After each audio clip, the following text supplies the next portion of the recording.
مراد سعید کے لیے ہماری یہی دعا ہے کہ جہاں پر بھی ہو اللہ تعالیٰ اسے اپنے حفظ و امان میں رکھے. دیکھیں اس کا اپنے گھر کے ساتھ بھی رابطہ نہیں ہے. الیکشن کمیشن نے کورٹ کے سامنے یہ ایڈمٹ بھی کر لیا ہم نے غلطیاں کی ہے. آپ اگر مجھے انگلینڈ کا پرائم منسٹر بھی بنا لینا تو میں خان صاحب کا ساتھ نہیں چھوڑوں گا. میں عمران خان کی تصویر اپنی تصویر کے ساتھ لگا کر الیکشن میں اترا اور لوگوں نے مجھے 75,000 کے ووٹ سے جتوایا. چیف جسٹس صاحب نے بھی ان کو کہا کہ آپ نے میرے فیصلے کی غلط تشریح کی ہے. ہم نے تو پی ٹی آئی سے بلے کا نشان چھین لیا. آپ نے ان کو انڈیپینڈنٹ کیسے ڈکلیئر کر دیا؟ حل بالقرآن پہ کہتا ہوں کہ مجھ سے نہ کسی نے مانگے ہیں پیسے.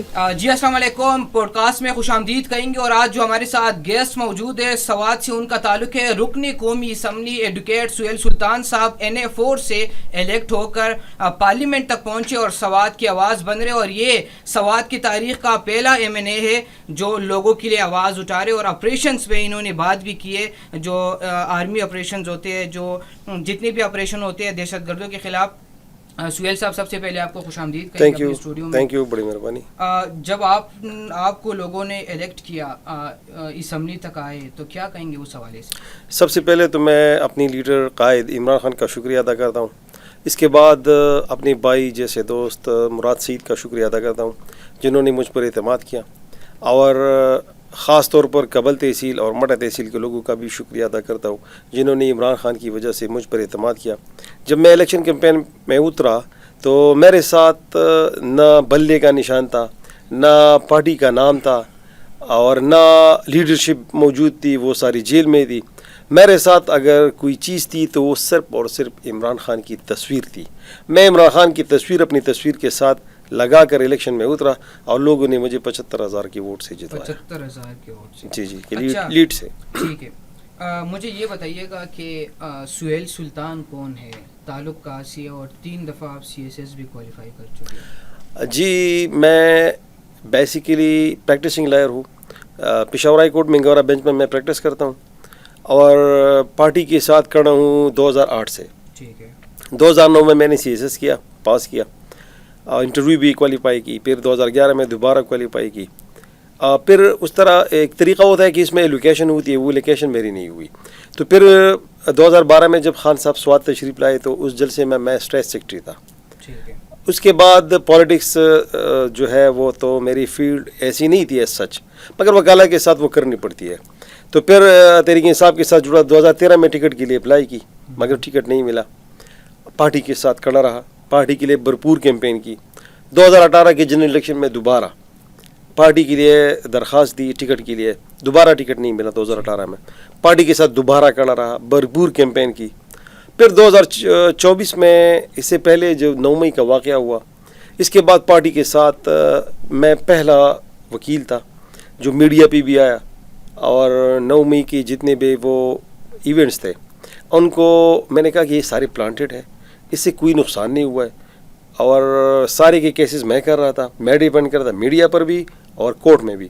تو میں سب سے پہلے کورٹ پہنچا اور پہلے ہی دن میں نے تقریباً 100 کے قریب پٹیشنز جو ہے وہ فائل کی کیونکہ ساروں پر 3 MPO لگا تھا. اس کے بعد 780 ہے anti terrorism court, anti terrorist court, magistrate court, session court, جتنے بھی کیسز تھے وہ سارے میں نے کر دیے. تو جب پارٹی نے مجھ پر اعتماد کیا مجھے ٹکٹ دیا تو کارکنان نے بہت زیادہ ویلکم کیا.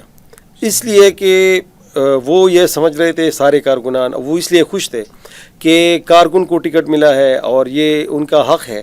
تو اسی وجہ سے سارے لوگ خوش بھی تھے اور کیمپین میں سارے لوگ میرے ساتھ بھی تھے اور وہ خان صاحب کی وجہ سے وہ تو کیمپین کی پھر ضرورت ہی نہیں پڑی. 9 مئی کے بعد آپ گراؤنڈ کے اوپر تھے. کوئی ڈر کوئی دھمکیاں اس طرح کہ 9 مئی کے بعد میں تو چونکہ پریکٹسنگ لائر تھا میں ان کے کیسز کر رہا تھا سارے ورکرز کی بھی اور لیڈرشپ کی بھی اور ان کو میں فری لیگل ایڈ فراہم کرتا تھا. میں 1 روپیہ بھی نہیں لیتا تھا. تو ایک دن پولیس آئی رات کے 12 بجے. رات کے 12 بجے میرے گھر کے اوپر ریڈ کیا. اس کے ساتھ 2-3 DSP اس کے علاوہ پولیس اہلکار سارے بہت زیادہ تھے. وہ آئے 12 بجے. میں حیران تھا کہ کیوں آئے ہیں. اس نے کہا کہ ہم آپ کو گرفتار کرنے آئے. میں نے کہا کیوں؟ انہوں نے کہا کہ تانے میں چلتے آپ کو بتاتے ہیں. تو میں جب پولیس اسٹیشن پہنچا تو ایک DSP نے مجھے بتایا کہ آپ کے اوپر 3 MPO ہے. میں نے کہا میں نے کیا کیا 3 MPO کس لیے؟ تو اس نے جب وہ مجھے 3 MPO میں وہ ایلیگیشنز مجھے دکھائے تو میں ہنس رہا تھا. میں نے کہا ٹھیک ہے. تو پھر میں نے اسے کہا کہ آپ کے پاس یہ اختیار نہیں ہے کہ مجھے یہاں پہ کنفائن کرے. تو اس لیے اسٹریٹ اوے آپ کو مجھے جیل بھیجنا پڑے گا اکارڈنگ ٹو لا. تو مجھے جیل بھیجا گیا. اور جب جیل سے میری رہائی ہوئی تو بہت سارے کارکنان وہاں جیل کے سامنے میرے استقبال کے لیے موجود تھے، کیونکہ سارے کیسز تو میں کر رہا تھا، اور ان کا خیال یہ تھا کہ یہ اس سے ڈر جائے گا اور کارکنان کے جو کیسز ہے وہ اس سے پیچھے ہٹ جائے گا، مگر میں پیچھے نہیں ہٹا۔ میں نے کہا کہ یہ میری ذمہ داری ہے، میں یہ خان صاحب کے لیے کر رہا ہوں، میں یہ اپنے لیے تو نہیں کر رہا ہوں، یہ کارکنان جو جس مشکل میں ہے وہ تو خان صاحب کے لیے ہے، اگر میں کچھ نہیں کر سکتا تو یہ تو کر سکتا ہوں نا کہ سارے کیسز میں فری کروں، میں ابھی بھی کر رہا ہوں۔ اس وقت سے لے کر ابھی بھی میرے پاس ڈھیر سارے ٹرائلز بھی ہے، کچھ کیسز بھی ہے، وہ بھی کر رہا ہوں، اور جب تک یہ ختم نہیں ہوتے میں اس تک وہ یہ کرتا رہوں گا۔ اچھا مجھے یہ بتائیے گا، ایک تاثر جا رہا تھا کہ پی ٹی آئی میں زیادہ تر لوگوں نے پیسے دے کر ٹکٹ لیے، تو آپ نے پیسے دیے؟ دیکھیں، ایک تو میں مڈل کلاس فیملی سے تعلق رکھتا ہوں، ہاں میرے پاس تو پیسے ہے ہی نہیں، اور جتنا یہ لوگ کہتے ہیں کہ پیسوں سے ٹکٹ ملتے ہیں، تو میں اس کی زندہ مثال ہوں۔ میں نے نہ کسی کو پیسے دیے ہے، نہ میں نے کسی کو سفارش کی ہے ٹکٹ کے لیے، خدا کی قسم یہ میں کہتا ہوں کہ میں نے کسی کی بھی سفارش تک نہیں کی ہے، نہ میں نے کسی سے یہ کہا کہ میرے لیے یہ کہے کہ اس کو ٹکٹ دے دے۔ پیسے تو بہت دور کی بات ہے، اور پیسے سے اگر ٹکٹ دیا بھی تو میرے پاس تو پیسے تھے ہی نہیں، میں کہاں سے لاتا پیسے۔ دوسری بات جو یہ لوگ کہہ رہے ہیں کہ پیسوں سے، یا پتہ نہیں یہ کہاں سے یہ ایلیگیشنز آ جاتے ہیں، البتہ میں اپنی حد تک حلف بالقرآن پہ کہتا ہوں کہ مجھ سے نہ کسی نے مانگے ہیں پیسے، نہ مجھے کسی نے رابطہ کیا ہے، نہ میں نے کسی کو سفارش کی ہے، اور نہ مجھ سے اس قسم کا کوئی رابطہ۔ البتہ کارکنان میرے لیے پوسٹرز بھی چھپواتے تھے، سٹیکرز بھی چھپواتے تھے، وہ میں یہ سمجھتا ہوں کہ میرے جتنے پیسے خرچ ہوئے الیکشن پہ، مجھ سے زیادہ کارکنان کے خرچ ہوئے۔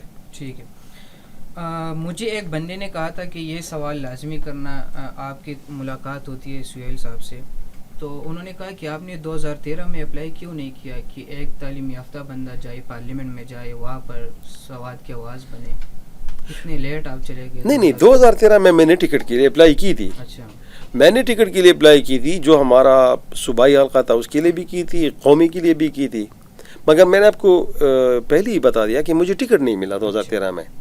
پھر 2018 میں دوبارہ میں نے ٹکٹ کے لیے اپلائی کی، دوبارہ مجھے ٹکٹ نہیں ملا، ابھی مجھے ٹکٹ ملا ہے 2024 میں۔ یہ اس طرح نہیں کہ میں آل آف سڈن آیا ہوں اور مجھے ٹکٹ دیا گیا، نہیں، یہ اسٹرگل تو 2012 سے جاری تھی پارٹی کے لیے۔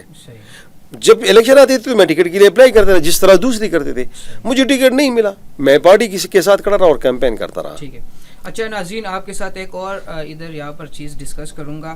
آپ کے پاس جو حلقہ ہے وہاں پر ایک مقامی اسپتال ہے، وہاں پر آپ نے کیا چینجنگ کی ہے جو بالکل ہٹ کرے، جو سارا نیا سسٹم آپ نے لگایا؟ دیکھیں، وہاں پہ ایک تو سب سے بڑی کہ وہاں یہ جو مٹا ہاسپٹل ہے یہ فار پلنگ ایریا میں ہے، مطلب یہ سٹی میں نہیں ہے، سٹی سے کافی دور ہے، تو اس میں ہم نے اس طرح کی کچھ ریفارمز کی۔ وہاں پہ ہم صحت کارڈ لے کے گئے، اس کے بعد وہاں پہ اگر لیبارٹری میں آپ جائے تو اس طرح کے ٹیسٹ وہاں پہ ہوتے ہیں جو کہ آپ کو ڈی ایچ کیو ہاسپٹل یا ٹیچنگ ہاسپٹل سری شریف میں نہیں ملیں گے۔ آپ کے لیے ٹیسٹ کرنے کے لیے آپ کو مٹا جانا پڑے گا۔ اس کے علاوہ ہم نے وہاں پہ سارا جو سسٹم ہے وہ کمپیوٹرائز کر دیا، وہاں پہ کمپیوٹر جنریٹڈ جو ہے وہ پی ڈی سسٹم، اس پہ وہ بار کوڈ لگا ہوا ہوتا ہے، اور اس کی ریونیو جو ہے وہ ہم جو پہلے ریکارڈ پہ نہیں لائی جاتی تھی، اب اس کی ہاسپٹل کی ریونیو جو ہے وہ 50 لاکھ سے لے کر 60 لاکھ تک پر منتھ ہے، وہ پیسہ بھی واپس ہم اس اسپتال اور لوگوں پر لگائیں گے۔ تو یہ ایک ماڈل ہاسپٹل، وہاں پہ ہم نے ایک ماڈل پیش کیا۔ اس کے بعد دوسری اور بھی ریفارمز ہے جو کہ ہم رفتہ رفتہ کریں گے۔ وہاں پہ آپ دیکھیں گے انڈس ہاسپٹل کا ایک ماڈل ہے میرے ذہن میں، وہ بھی وہاں پہ ہم لانچ کرنے والے ہیں۔ ٹھیک ہے، اچھا اگر کیسز کے حوالے سے ہم بات کریں تو ایک تو کل کا فیصلہ بھی آ گیا ہے، عدت میں والا مسئلہ جو تھا، تو کیا دیکھ رہے ہیں آپ؟ خان صاحب کی رہائی ممکن ہے آپ کو نظر؟ نہیں، وہ اس طرح ہے، کل جو فیصلہ ہوا ہے نا وہ سسپینشن پٹیشن بھی ہوا ہے، مطلب یہ مین اپیل کا فیصلہ نہیں ہے، اپیل کا فیصلہ بھی باقی ہے، ابھی آنا باقی ہے۔